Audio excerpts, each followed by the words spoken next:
नमस्ते, मैं हूं सुरेश कुमार एकलवे और आप देख रहे हैं हिंदुस्तान न्यूज एंड टिप्स। 26 मार्च से शुरू होने वाले प्रधानमंत्री नरेंद्र मोदी के बांग्लादेश दौरे से पहले ही घमासान शुरू हो गया है। भारत बांग्लादेश की मजबूत होती दोस्ती से जले भुने चीन पाकिस्तान ने ढाका में बड़ा खेल रच दिया है, जिससे बांग्लादेश की शेख हसीना सरकार का क्रोध सातवें आसमान पर पहुंच गया है। देश के विदेश मंत्री अब्दुल मोमेन ने इस दौरे में विघ्न डालने वालों को सीधी चेतावनी जारी कर दी है। उन्होंने कहा है कि भारत के प्रधानमंत्री नरेंद्र मोदी बांग्लादेश के दिल में बसते हैं। उनकी यात्रा को लेकर देश बेसब्री से प्रतीक्षा कर रहा है। जो ताकतें इसमें विघ्न डालने की साजिश रच रही है, उनके मंसूबे किसी सूरत में कामयाब नहीं होने दिए जाएंगे। उन्होंने इशारा करते हुए कहा है कि ऐसी ताकतों और तत्वों से हम अच्छी तरह निपटना जानते हैं।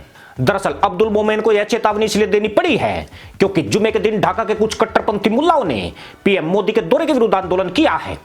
यह तत्व मस्जिद में तशरीफ भिड़ाने के बाद इकट्ठा हुए थे और लगभग 500 लोगों के जत्थे में ढाका की सड़क पर पीएम मोदी के खिलाफ नारे लगाए हैं। यह चरमपंथी तत्व ढाका की मोकार्रम मस्जिद में एकत्रित हुए थे। यह मस्जिद आतंकियों की शरण स्थली के रूप में बदनाम रही है। इस मस्जिद से मलेशिया में रह रहे आतंकी जाकिर नाइक के तार भी जुड़े हैं।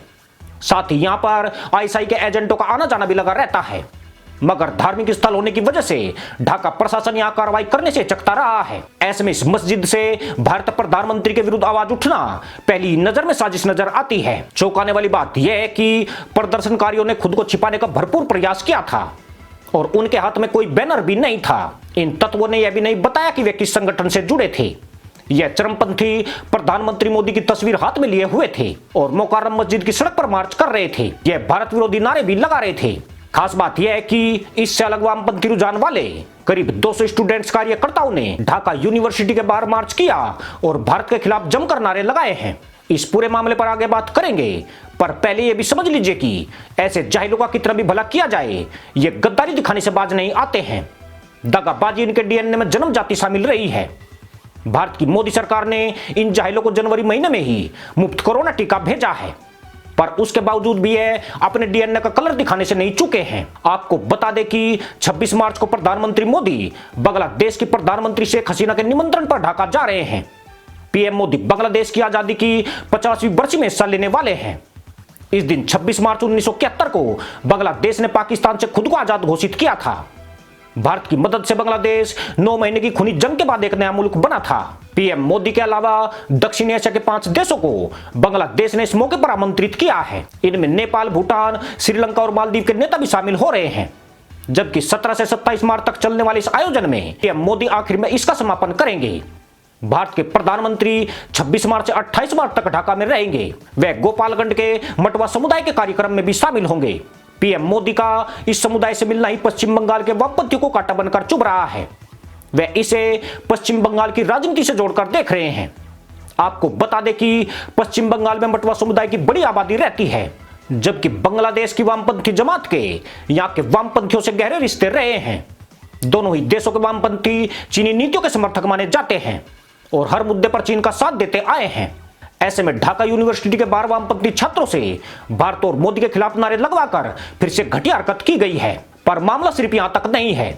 भारत और बांग्लादेश के सशक्त होते रिश्तों ने चीन और पाकिस्तान का दर्द बढ़ा दिया है। चीन के इशारे पर पाकिस्तान ने अपनी खुफिया एजेंसी आईएसआई और आतंकी संगठनों के इशारे पर बांग्लादेश के कट्टरपंथियों को भारत और मोदी के खिलाफ भड़काने की चालें चल दी है। जो मित्र हिंदुस्तान न्यूज एंड टिप्स से जुड़े हैं, उन्हें याद होगा कि 2 हफ्ते पहले ही हमने आपको बताया था कि पीएम मोदी के बांग्लादेश दौरे को लेकर यह दोनों गुरु गुलाम स्थानीय मुल्लाओं को भारत के खिलाफ भड़काने की साजिश रच रहे हैं। हमारी वह रिपोर्ट भी शेष विश्लेषण की तरह सही साबित हुई है। दरअसल सीए और एनआरसी को लेकर बांग्लादेश में विरोध होता रहा है। सीए यानी नागरिकता संशोधन कानून के तर्क में गृह मंत्री अमित शाह ने बांग्लादेश में हिंदुओं के उत्पीड़न की बात कही थी। इसे लेकर बांग्लादेश में काफी बवाल हुआ था। बांग्लादेश के विपक्षी दल बांग्लादेश नेशनल पार्टी ने इस मुद्दे पर जमकर हंगामा काटा था। चरमपंथी तत्व अब इन्हीं मुद्दों का आधार बनाकर भारत के खिलाफ एक नेक्सस तैयार कर रहे हैं और मोदी विरोध को हवा देने की कोशिश में लगे हैं। पाकिस्तान की साजिश यही है कि किसी तरह पीएम मोदी का यह दौरा रद्द हो जाए, जिससे दोनों देशों के रिश्तों में खटास फिर से बढ़ जाए और चीन इसका आसानी से लाभ उठा सके।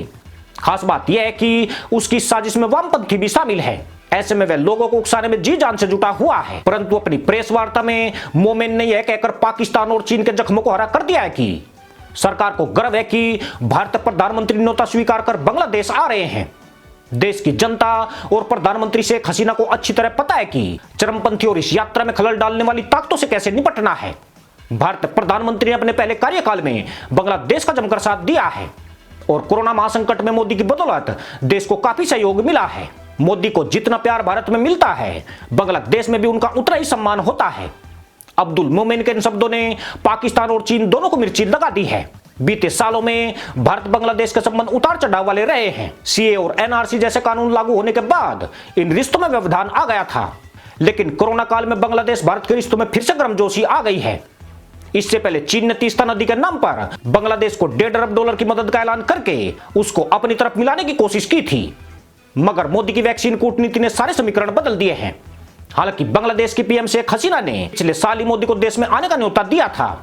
पाकिस्तान और चीन तभी से बुरी तरह तिल मिला रहे हैं। जिस वक्त भारत लद्दाख में चीन के साथ हुई हिंसक झड़प के विवाद को सुलझाने में व्यस्त था, तब पाकिस्तान इसे बांग्लादेश में मौके के तौर पर इस्तेमाल कर रहा था।